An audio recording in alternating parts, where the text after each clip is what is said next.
Hi guys, can you guys hear me now? Can you guys hear me now? Please say you can hear me now.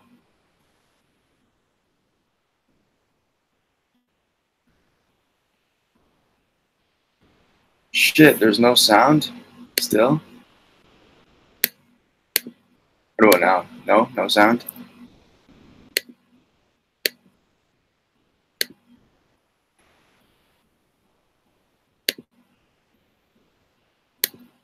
What about now? Is there sound now? Is there sound? Is there sound now? Is there sound now? Oh shit, okay. Alright, so damn it. Okay, hi guys. So there's sound now. Sorry guys, for some reason there was no sound. I was like, this is the 50th stream. We're gonna do the whole song. This is the 50th stream. Okay, hi everybody. So today, right now, it is the earliest I've ever done a live stream in the world. What am I saying anymore? I basically woke up. It is actually 9:05 a.m. right now in the morning. And I woke up around 7-ish in the morning, 7 a.m. here where I live, just to do this live stream. Because like, hey, why not? You know, 50th stream. We made it, guys. We're here. And yeah, so we have some stories that I want to narrate. But if you guys have your own true scary stories, you know where to send them. HorrorStudio1, exactly how it's written, at gmail.com. A blank email, and you can get in here. Or if you have your own scary story you want me to narrate, send it to the same email, all typed up and stuff. So we have some stories here. Without further ado, before we start them, let's go and answer some questions. Hi, how's everyone doing? Thank you guys for telling me there's no sound. Always count on you guys. That's why I always keep the chat open, so I'm not just talking like to nothing. So, so how's everyone? Yeah, thank you, the champion. I love you so much too. Thank you guys for coming once again. Yeah, it's mostly the PMs right now where you guys are. So, yeah, so. It's cool. I've never done a live stream so early in the morning. So, yes, and put periods and commas. Please put periods and commas in your stories when you guys send them. Hi, Alyssa. I love you too. Thank you so much. Yeah, if you guys send me an email, don't need to resend. Unless you guys want to get in here, so send me a blank one. But if you guys have typed your story for me, don't need to resend it because I do have it already. So, I think what was happening with the mic before was because I, like, put it in and I put it back out and stuff. So, so one thing I want to talk to you guys about is, actually, have you guys heard of Momo? I actually did a video on it. It's going to be coming up, not on this channel, but it's like another video that I did. It's pretty crazy, but apparently it's fake. But that's one creepy face, huh? Anyways, just want to talk to you guys a little bit about it. So you guys know what Momo is like a WhatsApp image of like talking to like this person on WhatsApp that's turned into like this huge phrase, and like people are committing suicide and shit, and like Minecraft's getting to it. It's crazy, insane. But yeah, I just wanted to share my thoughts on it. Personally, I don't know. It's obviously fake. It's a picture of a girl and a guy posting on Instagram. It's a sculpture. So it's obviously, yeah, it's obviously a Japanese sculpture. It's fake. So, anyways, just wanted to share that with you guys. Just wanted to get it off my chest. Been having nightmares after seeing that that image. Those big ass, like, I can't even. Like, no one can recreate that face, bro. Honest. There was a mask of Momo at my local Halloween store. Wow, already they're really capitalizing and monetizing this thing, and they're like smarter than me, dude. The face, it's a sculpture. So yeah, go check it. Go Google it. It's actually quite an interesting story how everything got started. So, where are you from? Oh, right now I'm in Asia, so, yeah. They say the Momo face first appeared on Facebook when there were 3 numbers that was put out, and then some guy added that on WhatsApp, and holy shit, like, that was where the image came from. But in reality, it's like an urban legend kind of thing. It's actually a sculpture. Shit, I'm, like, destroying the ending for you guys. But it's a sculpture from a Japanese, tech company that made it, so it just fucking confused everybody because how like freaky it looked. Yeah, I think it was Facebook too, but it really got exposure on Reddit. So, of course, you know, where else? So, without further ado, let's start our very first story, and then you guys can keep talking in the chat. And yeah, actually, no, before that, shit, I keep missing stuff. I guess it's too early today. I got to get music from the YouTube to make the narrations seem better. Hi, Bree. Thank you for loving. Hey, how's it going, KevyKek95? Your voice is relaxing to listen to while hearing you narrate the videos. Thank you so, so much for the compliments. What music can we... What kind of music do you guys want? Like some piano stuff, maybe?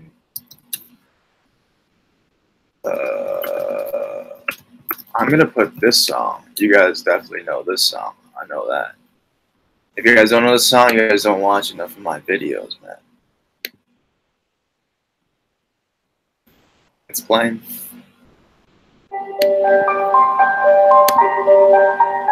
My favorite song, honestly. Thank you, Bree.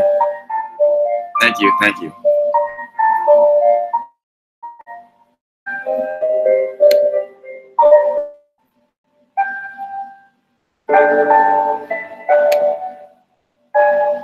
A man asked for my phone number when I was 12.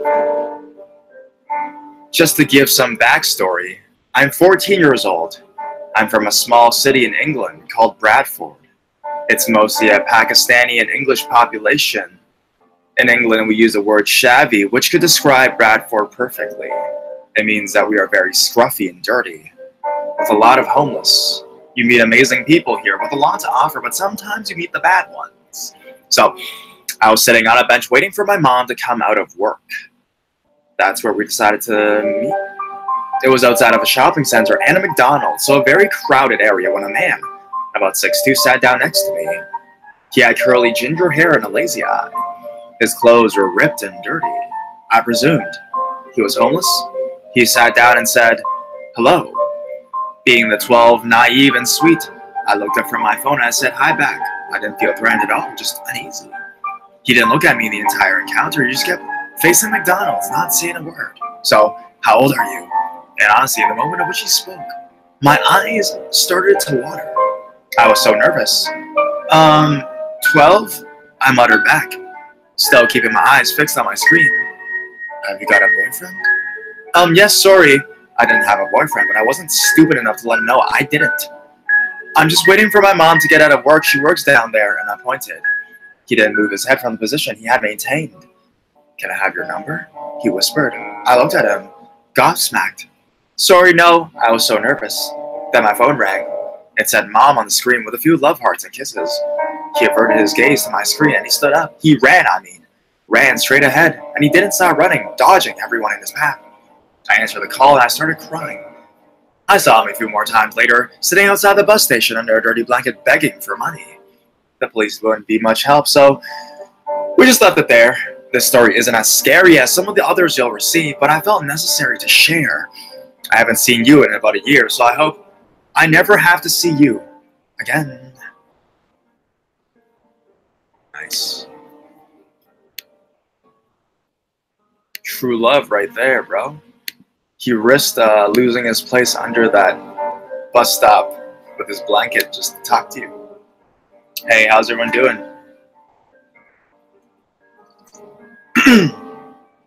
Hi, everybody. Phantom of Darkness is here. Hi, man. Sorry, there's a lot of, yeah. It's really early right now in the morning. It's 9, so there's a lot of stuff in my throat, if you guys know what I mean. No, but really, like, sorry. Thank you, Marcella. I love your story so much. Keep up the good work. Thank you. Seth, good. You're my favorite. Thanks. Thank you. Thank you. Yep. Hey, how's everyone doing? Okay. Let's go to the next story, and you guys can keep talking in the chat. This one's a short one, so. My motel story. We were driving to Texas from Arizona, and in the middle of it, we stopped at a motel. It was 12:36 at night. I was sitting next to the bed on the floor eating cereal. I got up to use the restroom, and when I got back to my cubbyhole, I noticed half of my cereal was eaten. I was mortified seeing that there was a milk trail leading under the bed. I lifted up the cover, drooping over the side, and shined my phone under the bed. As soon as I did, this raggedy-looking homeless man bolted to the door and left. We called the office to report it, and they switched us rooms, and in the morning, we found out the man was staying there for a while. P.S. Stop sniffing coke. Is that for me or for the bed? But this was a story in a little bit from 2016. Actually, a really long time. I'm sorry it took you so long to narrate your story, but this is an example of a story without commas and periods, and it was a bit more difficult for me to narrate. So please, if you guys do send me a story, please include the commas and the periods if possible. So I really love this song. It's called if you guys want, go visit this song. It's a page called Dark Music World, and that's where I get a lot of my music from. Even if you guys want to start like a YouTube horror channel, that is a great place for exclusive, I don't think a lot of people know about it, kind of music. Go to it. It's by this guy named Peter B. Helland, and I started using his music. He was the first person I used music from, but even before like my UG or those like more famous ones. I used Peter B. Helland's in like 2015, and he does a lot of good stuff, and he has a channel exclusive for just scary music as well. So Dark Music World is his scary music. Really go check him out, his stuff out. The Past, which is the song that I just use right now, and I use in a lot of my videos, is from him, and not a lot of people know about it. I feel like it's a great song to, you know, do stories to. Maybe a lot of narrators think it's not scary enough, but for me, I think it has like an ambience, like it sets a certain tone. So yeah. So right now, I'm just gonna, because the song doesn't have like a 2-hour version, I'm gonna go to Repeat YouTube and just put this amazing piano riff on repeat, and then go from there. Yeah, it's really relaxing, the music itself. Like that's what I like about it. It's not like like some you know, like, oh my god, like there's a fucking like Godzilla or something, like not something crazy, but it's like there's like a certain ambience to it. Like that's what I like about it. So that's why I always use it in like all my videos at least once. So yeah, I'm trying to get it to repeat so that we can have constant music for our narration. Horror Studio, what software are you using? Well, I actually have a Mac, so I use GarageBand and iMovie. Why is it not working? Apologize, guys. Why is this not working?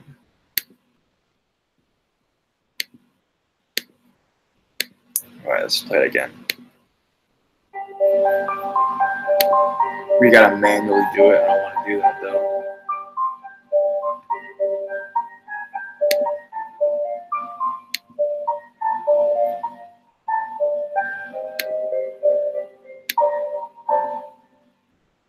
Dead relatives won't go away.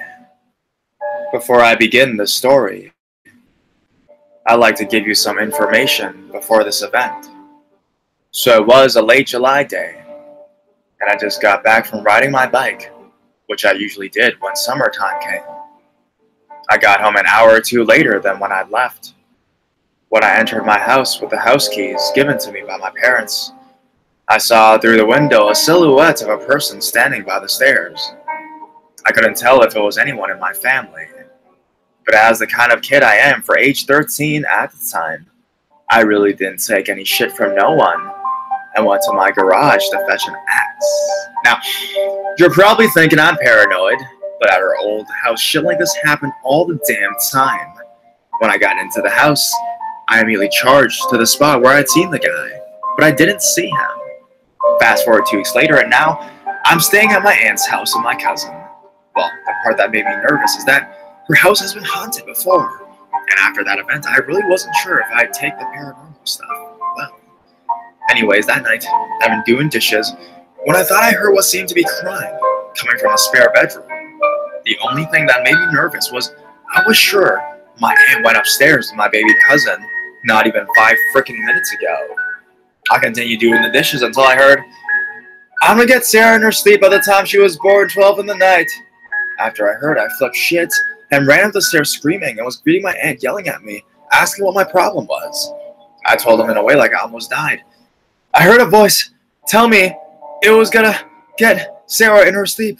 So of course, I'm freaking out. At first thought my aunt was thinking I was crazy, and then she went into her room and came out with a cross. She handed me the cross and said, "What you heard was that same voice I heard too."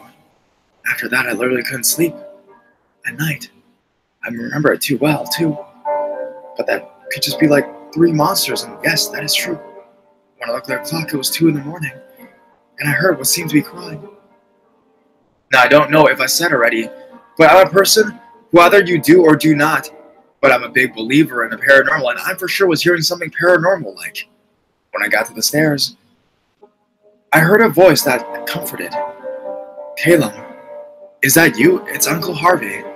After I heard that, I dropped my knees and asked him if it was him. But then the thought came to my mind that this was my uncle, trying to seem nice, but in reality, he was a complete prick and douchebag. I told him, stay the fuck away, or I'll contact God and he'll send you to hell. And that's all it took, before I heard screaming of pain as if he was falling. I went back to bed to see my dead cousin who was killed in a fire, and she told me, thank you, before she disappeared into thin air. The next morning, I got up not saying anything about what happened last night until dinner, when I thought I would, but I didn't. I think I really just wanted to see if I was dreaming. That night at 2 in the morning, I said, Caleb, we're here for you. Come join us. When I looked up, what I saw will stick in my brain forever. Now, before I tell you what I saw, I'll just say in the past 6 months, I lost 12 people, 3 cousins, 2 aunts, 6 friends, and 1 uncle. And now, whether people will say I'm lying about this, I still remember like this has happened yesterday. And even telling the story makes me think about it. But what I can say were my 3 uncles, my 3 cousins, 2 aunts, 6 friends, and 1 uncle, all staring at me with faces I can only describe as a face the devil would have. A pale blank face with giant black eyes, and what seemed to look like tape on their mouths. It reminded me of the horror movie Sinister with the demon guy Bagel or the boogeyman. I screamed so loud and ran out of my room, down the stairs, and out of the house. And I slept in the shed. The next morning, my aunt woke me up, and I demanded she sent me home. To this day, I still don't know what would have happened if I stayed in another night, or if I confront the people I once knew in my room. All I can say is I'll never know. And I don't know if that's a good thing or a bad thing. Yeah. Alright, so let's put it on repeat so we don't, just doesn't end. Listen to this song forever, honestly.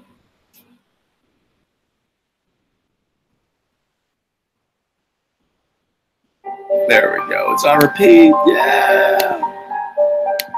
You know, I want to do a segment where I read funny comments. So, let's do that. You know, I'm never going to start if I never do it. So, not comments from you guys. I know you guys are always nice because you're in my face, but comments on my channel, because there are some interesting comments on my channel all the time. Mostly talking about my voice, but, you know, what can you do? All right, so, wow, this is an old video. I'm looking at the comments that are published, and like the first one I see is like a really old video. So this video I did was called, I don't remember the name of this video. It's a podcast video, and this was way back in 2015. Oh my god, it's way back in 2015. It was in August 12, 2015, so exactly 3 years ago, more than 3 years ago, bro. And it was called the Jacob Junko Furuta. So if you guys don't know that case, it's a really horrifying case in Japan in which a girl was, like a Japanese teenage girl, was taken by a group of tribe members, basically tortured, raped, and beaten to death. And it's quite a horrific case. And I covered it in my podcast, which in retrospect, thinking about it now, back then I did a lot of podcasts, but now thinking about it, I don't think I should have done it in a podcast, because a lot of the points that I ended up presenting, I don't think were the best, because I was on the spot and had to kind of remember, and there was no editing, because I call my podcast the unedited podcast. So it's actually crazy. It has like 58,000 views. It's one of my more viewed videos. Especially, I think it's my most viewed podcast, or second most viewed podcast. The like and dislike ratio, though, you can see it's not a very well-made video. It was 3 years ago. It was like when it was the first couple of months of starting YouTube. So it has 200 likes and 100 dislikes. So, you know, you can tell by that ratio that it's not really good. looking back on it now. You guys can go check it out. The comment that it's obviously a negative comment the person wrote. It's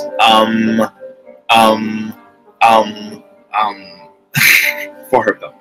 The reason for that is because I said a lot when I was doing my podcast. I was just like, yeah, I still do that when I talk, especially back in the day. So I guess they were trying to find a video that explained this case really well, and it just had some fucking idiot in a podcast talking for 20 minutes about a lot of stuff that didn't even matter. So that's pretty crazy. Yeah, throwback, 2015.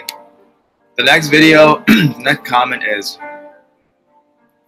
the guy at the very beginning probably had a lava girl on his lawn or something. Oh, they're talking about the stories. But there's okay, this is a positive comment about my voice. You do have the type of voice to be telling these types of stories. Maybe he's saying you don't, or you do it. No, there's not a lot of negative comments on there. There used to be a whole shit ton of them.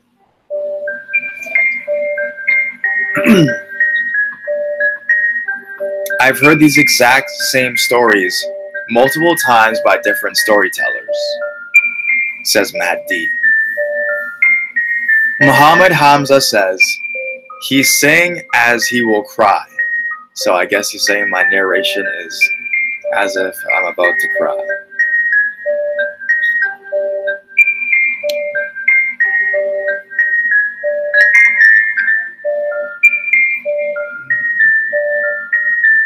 Oh, not a lot of fun comments. Oh yeah, this is a good one. Mighty A says, this is one day ago. Mighty A says, you suck. Your voice is a little annoying. Just talk normal. Even though I know their stories, it'll definitely be more scary if you talk as the one person. Fair enough.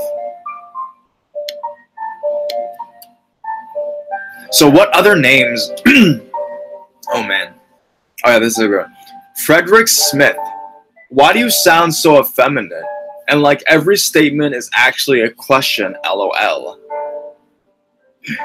That's so funny, bro. Alright, no. Oh, wait, this was good. Shane Fallon says, no, Horror Studio 1 pauses way too often and way too long. He thinks it sounds good, but it's stupid. Oh. Yeah, a lot of the negative ones are actually on my older videos, so maybe I have improved. I don't even know. This one is from Dina Dunlap. And this is from the video where I intro the video by saying, I like compare people with mental illness to normal people. I didn't mean that, but the way I expressed myself in that video I had like a really negative reaction. So a lot of people were like cussing me out for it. I apologize for it. Dude, I make a video a day, man. Like I don't know. Sometimes I don't think. Dina says, I think you should find something else to do. Because you're the one that's fucking mentally ill, asshole. You get a thumbs down from me. I like that. I like that. Okay. That's cool. Fair enough. It's fair. Nah, don't worry about it. It's fair. A lot of stuff is oh, Phantom says favorite video of yours is by far the documentary you did. Thank you so much. So what was I gonna say? Oh yeah, so you know how I do like a name kind of series, like 8 stories, John, Jose, like Steve, like that kind of stuff. Like, what kind of female names do you guys want me to do, or what kind of other male names that you guys want me to do? Like Bob, maybe, like a series on, or like you have a friend that he's like a big asshole, and then you're like, yo, do a story on Jimmy or something, and then you send it to him like, hey Jimmy, look at you. You're an asshole. You got a whole video made about you or some shit. Tell me in the comments or in the chat what kind of like names you guys want me to do. Well, Marcella is kind of, I don't know. There's a lot of creepy stories involving Marcella. Jeff. Yeah, bro. That's a good one. Jeff. Yeah, I'll definitely do that. Alex. Yeah, sure. Unisex. Blake. No, but Jeff, Joe. Michael, Sarah. So yeah. So if anything, I think Jeff will be the next one in which I will brush with. if you will. Next story. At 12, I did not look 12, which is probably why this whole story happened. I should probably mention that I'm a girl, and this happened nearly 5 years ago, so I might be forgetting something. I'm going to leave a few things out of this story that I don't feel comfortable with sharing at this point. I don't remember the exact date, but this was fairly late at night, probably 10 or 11. This was a point in time when I was constantly arguing with my mom. I don't really remember what we were arguing about this night. Probably me doing my chores or something stupid like that, but I was very upset. I said some mean things, she said some mean things back, and it just pissed me off even more. One thing led to another, and I ended up running out of the house barefoot, and nothing but shorts and a tank top. This was not smart of me at all, given it was about 50 degrees Fahrenheit. Regardless, I just dealt with it and started walking. We had just recently moved to one city from another closer city.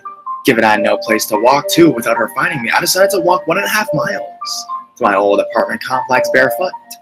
Right next to the apartments was a dark field. While I was walking across it, this man comes up next to me and says, "Hey baby, I thought you were in jail. When did you get out? Why didn't you call me?" I had never seen this man before in my life, so naturally I ignored him, thinking he was talking to someone else. He continued to say baby over again. That was when I realized he was talking to me, mainly because no one else was around us. I looked at him and said, "I don't know you. I've never been to jail, you're mistaken." He said, "Oh no, I remember you. You don't remember me?" At this point, I felt kind of bad because I thought, okay, maybe he was someone I knew from something else and I just forgot about him. Even though this thought crossed my mind, I didn't say anything. He didn't either, just kept following me like some creep. I hung around my old apartments a bit, hoping he would fuck off. He didn't. At one point, I sat down to rest because, as you can imagine, I was really fucking tired. This guy sits next to me and puts his arm around me. I immediately tense up and he says, "Baby, calm down, it's just me." As you can imagine, I'm really frightened now. And that's when I saw he had a knife on his belt. At this point, I'm trying to think of an escape plan, and I can't think of a damn thing to get away from this creep. So I decide to just stay quiet. He gets up and kind of pulls me with him and says, "Okay, baby, let's go. We're going home." I'm scared now. I'm so scared now. What's a little 12-year-old girl do in this sort of situation? So we walk over to his little gas station about a block away, and he says to some random guy, "Hey, buddy, could you give me and my baby girl a ride home? We missed the bus and she has no shoes. It's on 35th Avenue. Right there is where a logical person would come out and tell this person they don't know this creep and is only 12, not me. What was I even thinking? The person could have helped you. Anyways, this person very hesitantly agrees to give us a ride. And the whole car ride, I'm trying to think of a way out. I thought maybe I could lock my door when he stops and tell him to drive. I didn't have enough time to think of a plan. And when the guy pulls over, the creep opened my door and pulled me out by my arm. Then thanked the driver before closing my door. He pulls me over to his house and says something along the lines of, "Wait here, my family's inside. You might have to go through the window." I remember thinking to myself, this is the time to run. As soon as he went inside and closed the door, I quickly turned around and ran. I ran faster than I ever had in my life. Once I saw a motel, after running about 10 blocks, I stopped running and took a break. 3 college students came to me and asked if I was okay. I told them I had run away from home and was just on my way back. They had seen me running and assumed I'd come out of the motel after a fight with my boyfriend or something like that. These college students were just about to meet up with their friends or something, and they had backpacks with clothes in them. One of them gave me a pair of socks, while another called their friends and told them what was going on, and that they were going to walk me home. I was so lucky that these men were there to help me and not hurt me, and so thankful that they did help. I got home really late, but I was safe. I have no idea what could have happened to me that day. When I got home, I never told my mother about it because I was afraid she would scold me, and I eventually forgot about it until recently. So, creepy guy that could have kidnapped me, let's not meet again.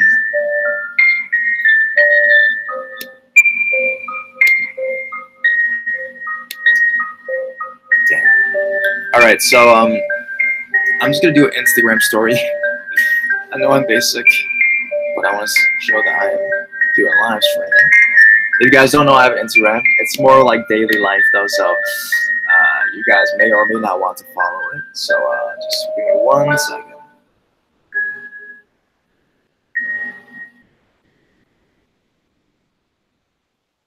Live streaming. I'm so basic.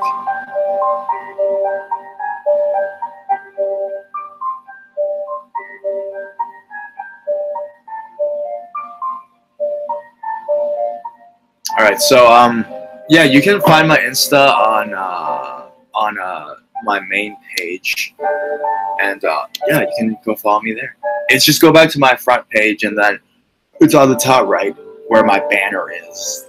So yeah, thank you guys so much. It's just more daily life though. It's not really like nothing related to this channel at all. All right, next story. Give me 1 second though. Drink of water.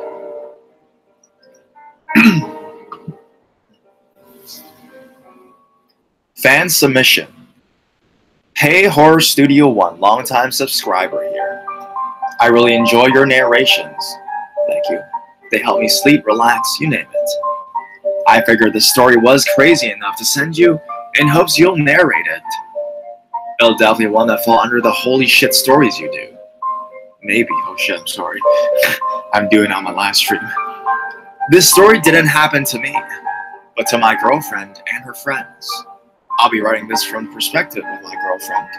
You can call this story Death Note Stalker. Names have been changed to protect people's privacy. Also, I would appreciate it if you made your prayers towards me and my family. We were evacuating our home in the Florida Keys due to Hurricane Irma. Thank you. Oh, for sure, for sure. Prayers to you guys. And this story was in 2017.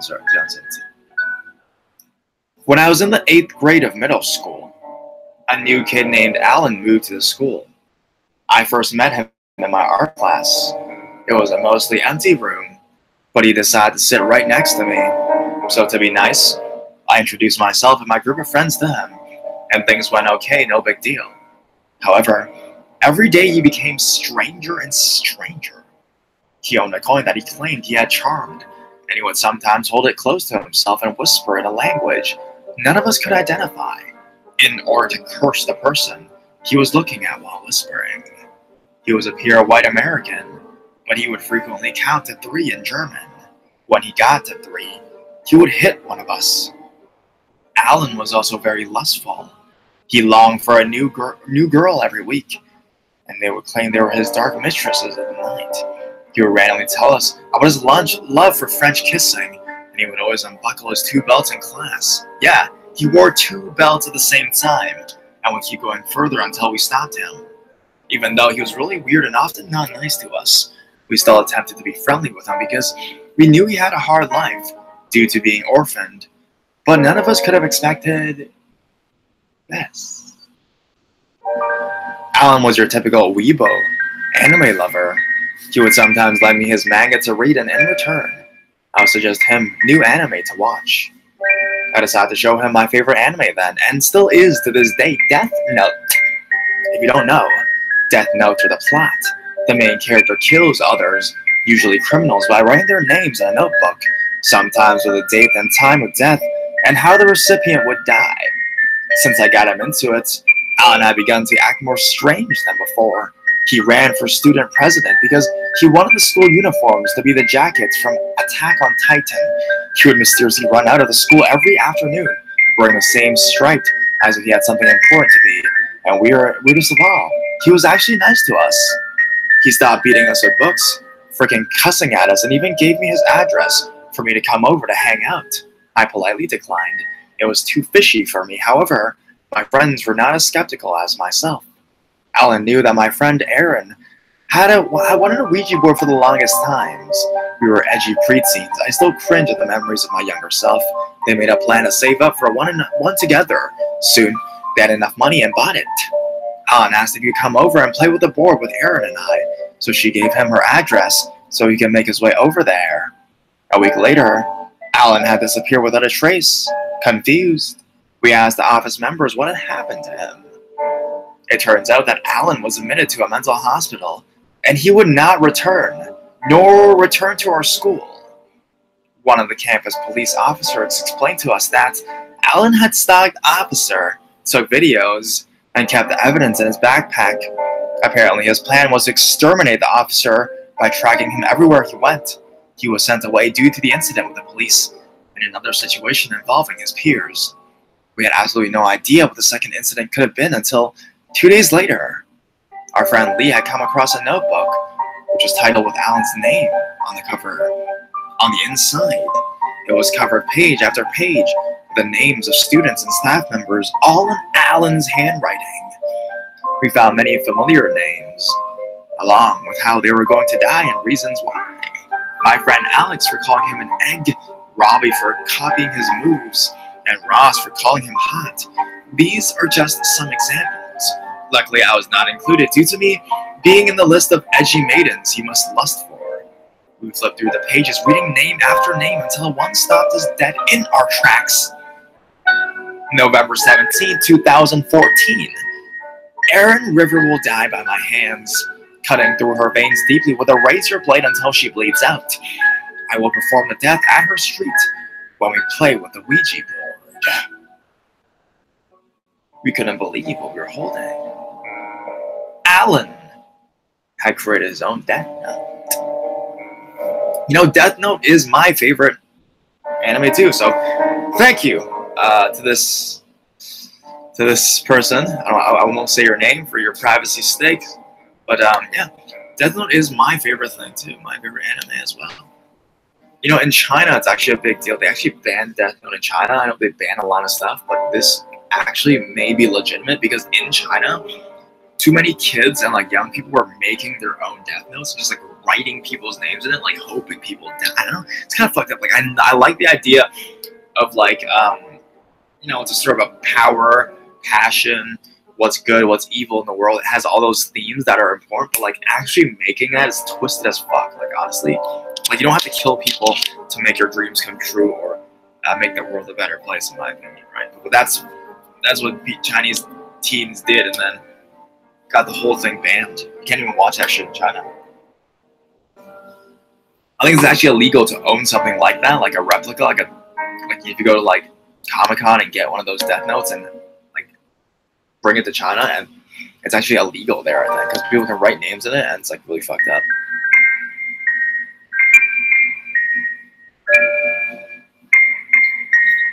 Hello. Preaching positivity, yeah.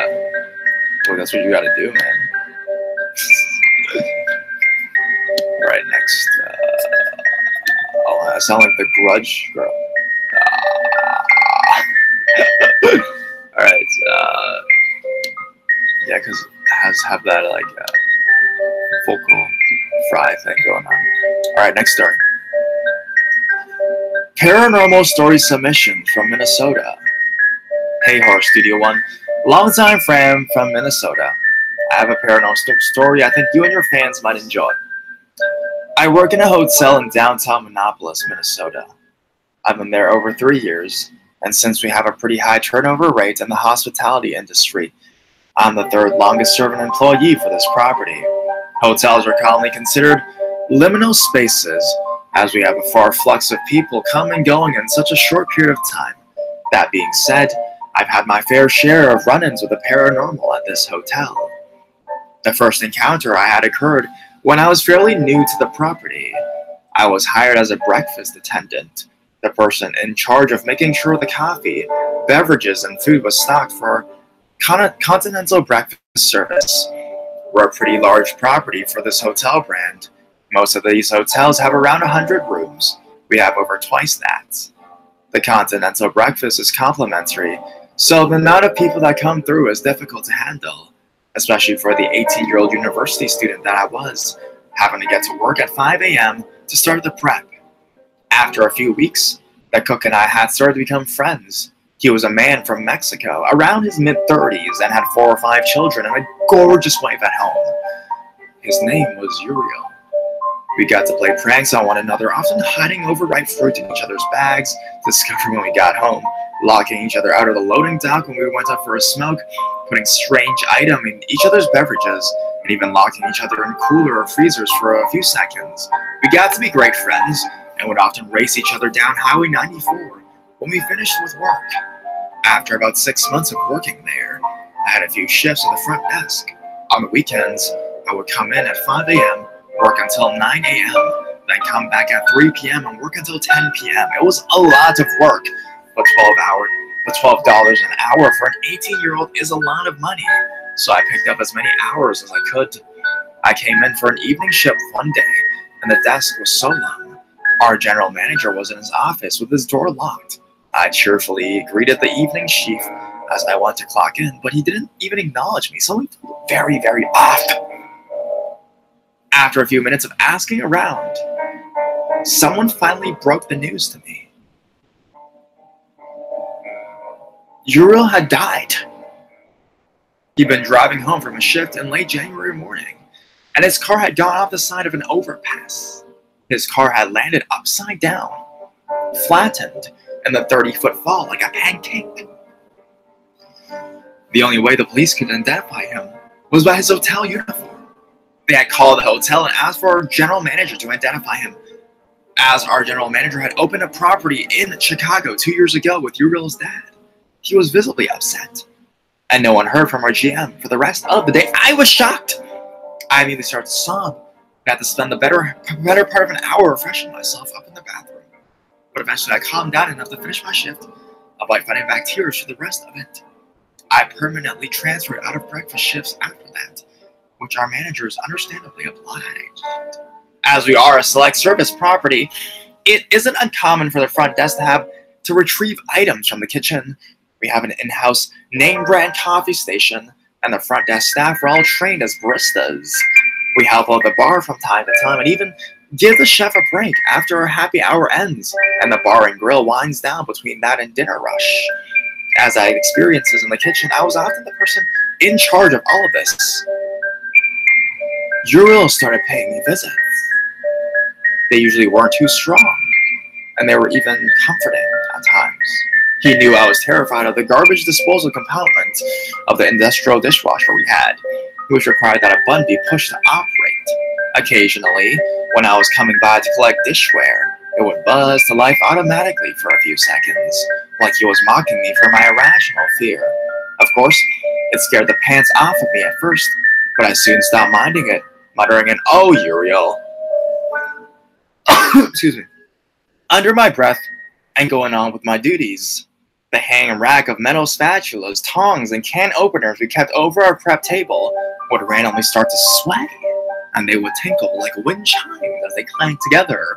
I learned that Uriel had a favorite bathroom stall in the men's restroom from one of my front office managers as well, and he was told that at any time we walked into the bathroom, that stall would automatically flush. Uriel and that FOM were good friends as well.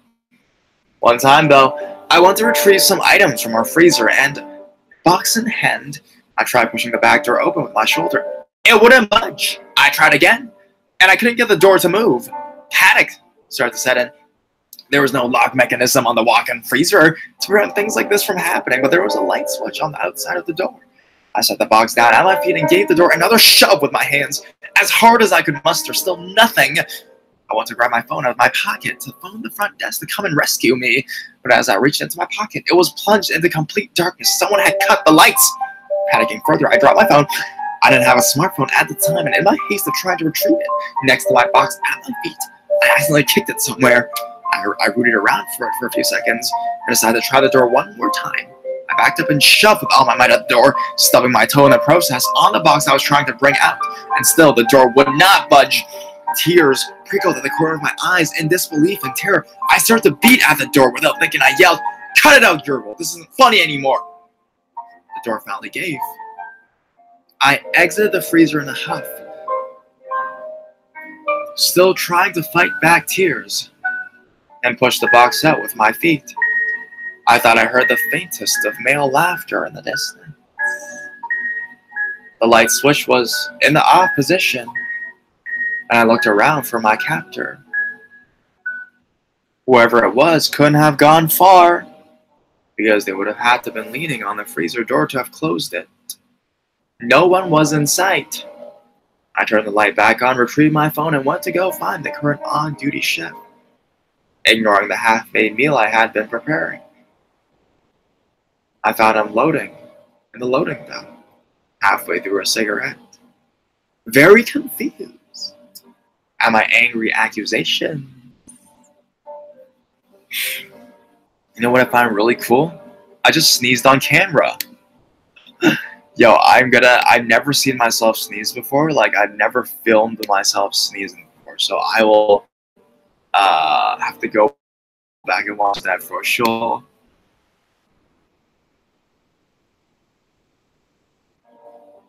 I'll have to go back to look at that. It's just when you have any scary encounters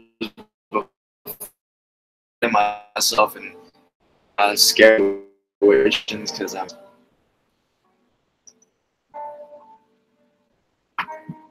Hey Ward, how's it going? Thank you for blessing me. I'm still gonna go back and watch that still though. That's so funny. Super Saiyan J says, yo, hey, how's it going? What's up, guys?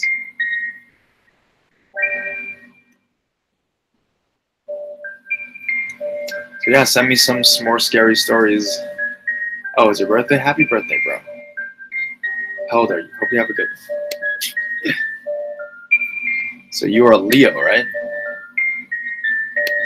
Is it still Leo? What star sign is it right now? Let's check. I really believe in astrology, so I myself am a Sagittarius, if you cannot tell. Sorry. Oh. So it is now August. Yeah, you're a Leo, bro. That's cool. Oh man, too much food and water.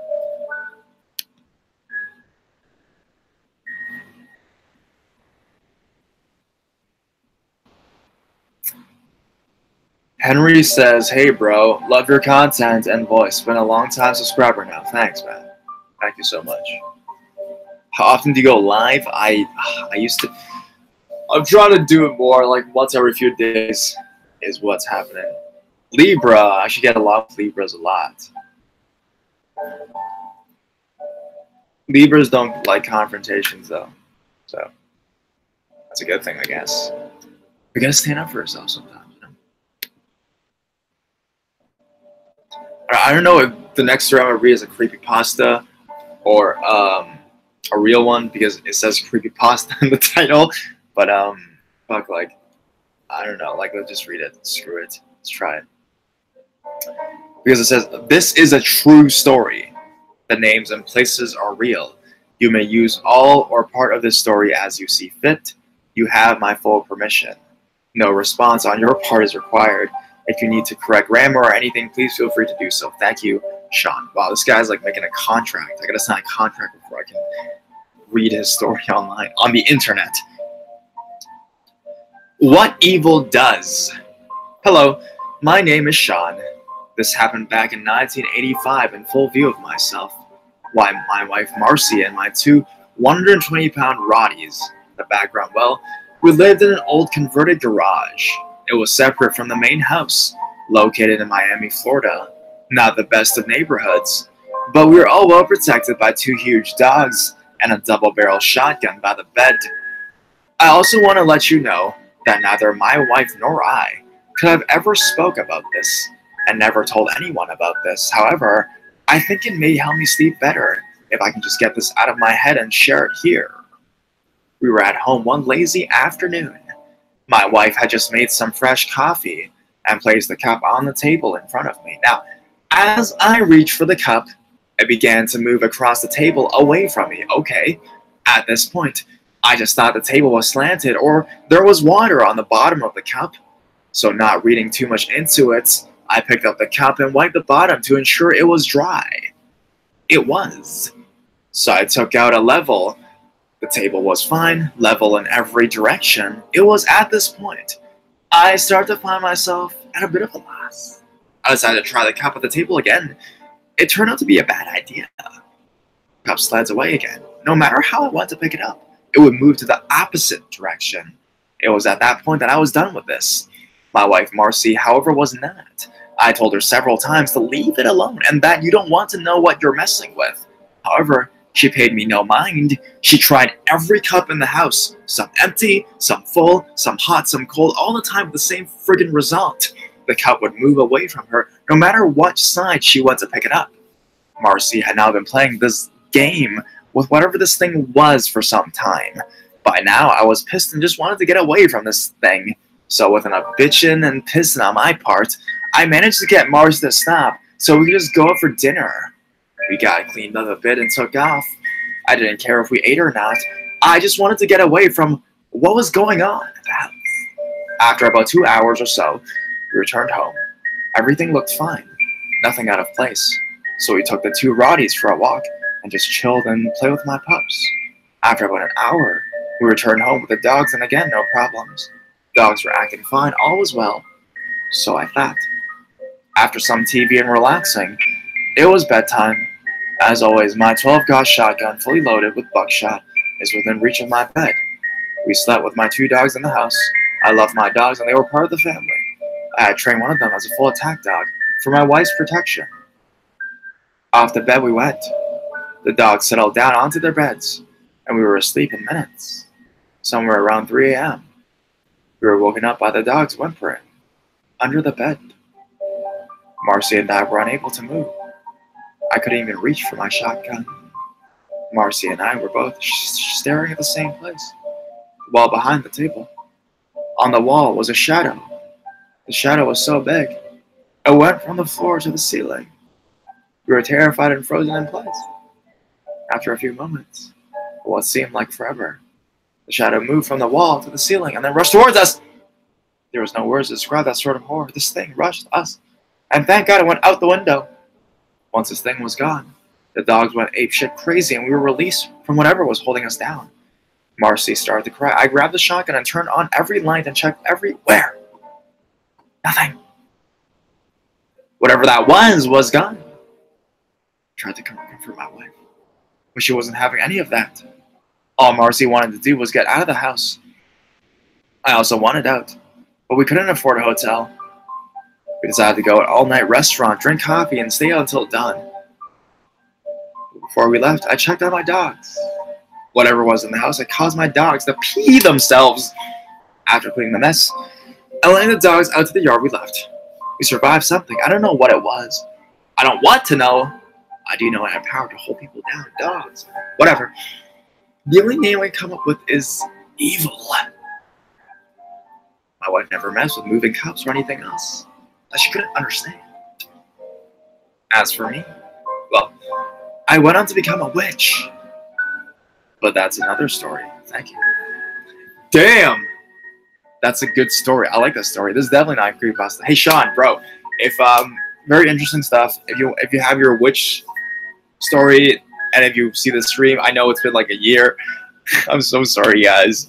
But yeah, send me updates, bro. It's a good story, man. I got chills and stuff, you know. I went went ape shit too, not just the dogs. I went ape shit. Right, hi. There's some new people in here. How's everyone doing? Hi. So we got a couple more minutes. Let's hey, Sagittarius here too. Nice. Same with me, bro.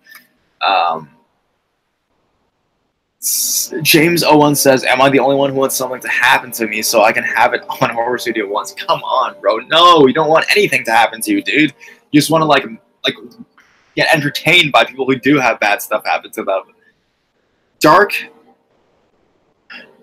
Voyager guy, I said your name, says, "Please say my name. You're awesome. I subscribed and liked and turned on notifications." Thank you for turning on notifications, guys.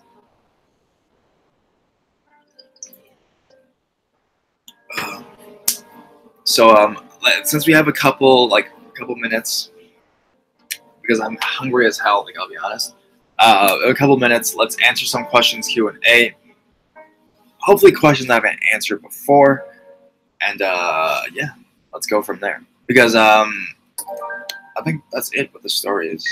for now. So if you guys have your own stories, send it to myname@gmail.com, and I will get them, and I will hopefully be able to narrate them. Tiffany says, "Oh my God, I love you. I'm a long-time subscriber. Thank you. How long?" is the question. Where do I send a story? It's horrorstudio1@gmail.com. With commas and periods. Don't have a story with just a wall of text with no commas and periods. Like, that's so hard, dude. What's the favorite story you've ever read? I think, like, different type of favorites. Like, there's the scariest, there's the most memorable, there's the funniest. Actually, some funny fucking stories pretty down here. But ones I want to mention are the ones, like, the ghost stories that are emotional. When I put, I'll show you the song that I put. Like, you know some shit's going down when I put this song up, right?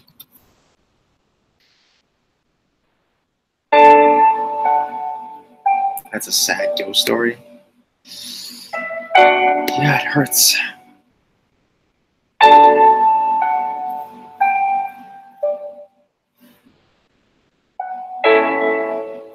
My email is horrorstudio1, so no S, not studios 1. Horrorstudio, yeah, @gmail.com. So you guys can send it there. Yeah, I like those stories a lot. You know, people say they've like cried and stuff. I haven't read one of those emotional ghost stories in a while. Maybe I should get. Do you have an emotional ghost story? If you do, send it to me. Yes.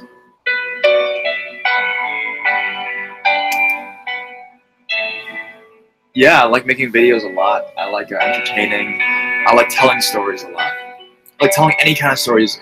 Through narrating, live stream, podcast, anything is yeah. I love your singing voice. Thank you so much. By the way, you should sing something spooky. Before I get something spooky, like, what is spooky? What song is spooky? The Phantom of the Opera is here. That's the only thing I can think of right now, dude. The Phantom. How's that song go? The Phantom. But I need some girl to sing with me, right? Da da da da. The Phantom of the Opera is here. That's the only thing I think of, bro. It's spooky. Ghostbusters! I don't know what the Honey Boo Boo theme is, bro. I shouted you out, dude. I shouted you out. I don't do shit twice. Not a bad person. Thanks. I don't know what was the Honey Boo Boo theme. I don't even know what the hell that is, dude. Let's search that up.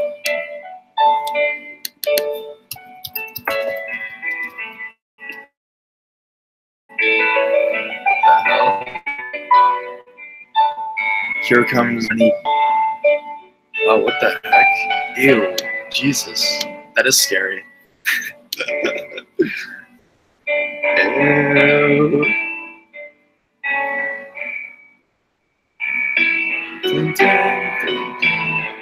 So usually when I do like my ghost stories, the ending story is this music, and it's like, and then my grandma said goodbye, like some shit like that, and people like, oh man, there are comments like, oh man, I fucking cried, you know, I helped. There was like one comment from way back, I was like, I held my kid crying in my arms. I'm like, Jesus, like, fucking calm down, dude. It's a story. Like, what's going on? Oh, jeepers, creepers, where'd you get those peepers? Oh, I like that song. But the third one sucked, bro. Do you know the music called Come Play With Me by... Of course, bro. It means... Do you even watch my videos? Dude, that's making me kind of sad. I use it all the time, bro. But you can't sing to this. You can't do anything, right? So. I want to have sex. I want to have sex. Any volunteers? All right. Anyways, yo, this is getting bad. I'll talk to you guys soon. I will have to eat breakfast because I'm hungry as fuck. I'll talk to you guys later, bro. Do a live stream next time. Bye. Bye. 50th live stream, guys. We made it to 50. Bye.